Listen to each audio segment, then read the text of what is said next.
Hello everyone, welcome to deserving India. दोस्तों, जैसे कि आपको पता है कि अभी हम लोगों ने स्टार्ट किया है मेंस का आंसर राइटिंग। 2024 का पेपर ज़्यादा दूर नहीं है, बहुत ही नज़दीक आ चुका है।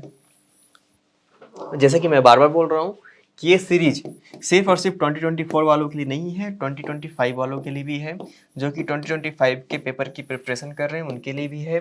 फिर मैं अपनी बात को रिपीट कर रहा हूँ कि कभी भी प्रिपरेशन प्रीलिम्स का नहीं होता है, हमेशा प्रिपरेशन होता है मेंस का। क्योंकि मेंस को प्रिपेयर करोगे, इसके दो फायदे हैं। पहला फायदा तो डायरेक्ट है कि जैसे ही आप मेंस का प्रिपेयर करोगे, क्योंकि आपको पता है कि प्री एक क्वालिफाइंग पेपर है, आप प्रीलिम्स के एग्जामिनेशन में 199 लेकर आ रहे हो या फिर 99 लेकर आ रहे हो, मैटर नहीं करता। क्योंकि कट ऑफ तो आजकल जा रहा है 80 के आसपास। मैटर करता है कि आप मेंस में कितना अच्छा परफॉर्म कर रहे हो, क्योंकि इसी के मार्क्स के आधार पे आपको कैडर दिया जाएगा, इसी के मार्क्स के आधार पे आपको सर्विसेज दी जाएंगी। तो आपको ये बहुत ज़्यादा ज़रूरी है कि आप इसको किस तरीके से करते हैं। उसी के साथ साथ अगर मैं आपसे बोलूँ तो देखो, ये जो क्वेश्चन मैं लेकर आया हूँ ये है PYQ का। अब PYQ मैं क्यों डिस्कस करने लगा हूँ?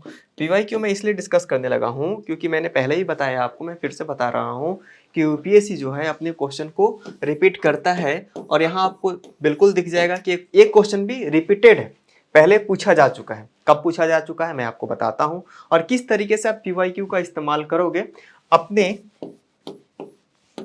मेंस के प्रिपरेशन के लिए या फिर नेक्स्ट अटेम्प्ट के प्रिपरेशन के लिए। जो भी स्टूडेंट 2025 और 26 के लिए प्रिपेयर कर रहे हैं उनके लिए सीरीज काफ़ी ज़्यादा लाभदायक होगा, लाभकारी होगा। चलिए स्टार्ट करते हैं। तो सबसे पहले हम देखेंगे कि ये क्वेश्चन क्या है, उसके बाद देखेंगे कि ये क्वेश्चन कब पूछा गया था। उसके बाद हम ये भी देखेंगे कि इस क्वेश्चन को जो पूछा है वो इससे पहले कब पूछा गया था। तो चलिए स्टार्ट करते हैं आज के इस लेक्चर को। तो सबसे पहले क्वेश्चन को हम पढ़ लेते हैं। क्वेश्चन को अगर हम पढ़ेंगे तो हमको देखने को मिलेगा कि क्वेश्चन में बोला गया है कि who are entitled to received, माफ कीजिएगा थिकनेस ज्यादा बढ़ गया है,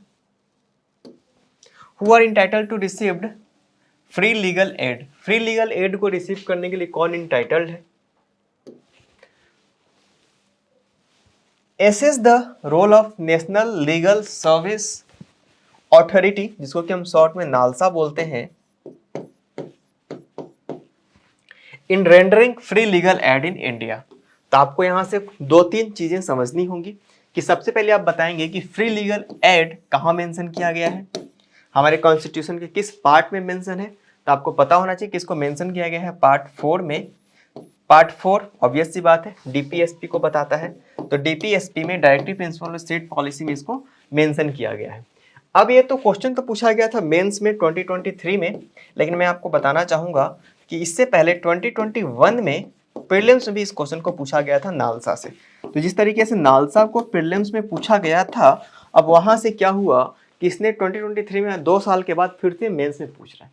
तो इसमें कोई दो राय नहीं है कि इस क्वेश्चन को फिर से पीटी में पूछा जा सकता है या फिर से मेंस में पूछा जा सकता है।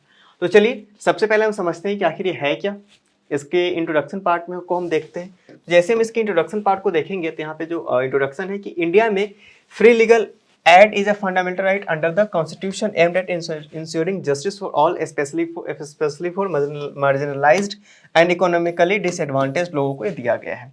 The national legal service authority plays a crucial role in the implementing this right. तो इस राइट को इम्प्लीमेंट करने के लिए जो नालसा जो है वो बहुत ही इंपॉर्टेंट रोल प्ले करता है। इसी के साथ साथ अगर हम इसके बॉडी पार्ट में आए तो individuals entitled to receive free legal aid include those belonging to the weaker sections of society such as schedule caste, schedule tribe, women, children and those below the poverty line. इनके लिए कुछ criteria रखा गया है कि उस criteria के आधार पे किसको किस तरीके से मिल सकता है।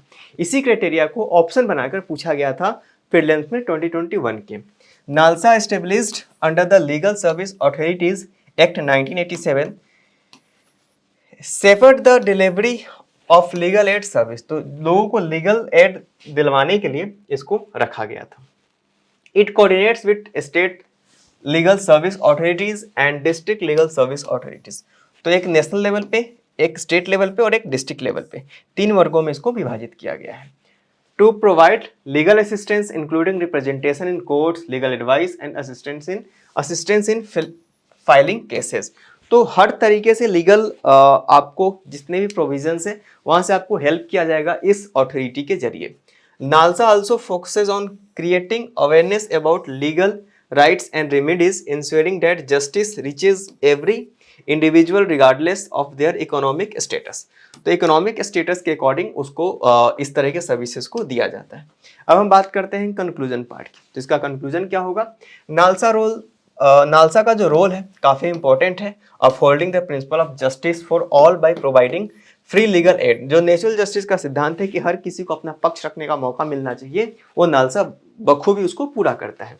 Its efforts contribute significantly to enhancing access to justice and enforcing the rule of law in India. तो इंडिया के अंदर में रूल ऑफ लॉ को इन्फोर्स करने में बहुत ही इंपॉर्टेंट रोल प्ले करता है।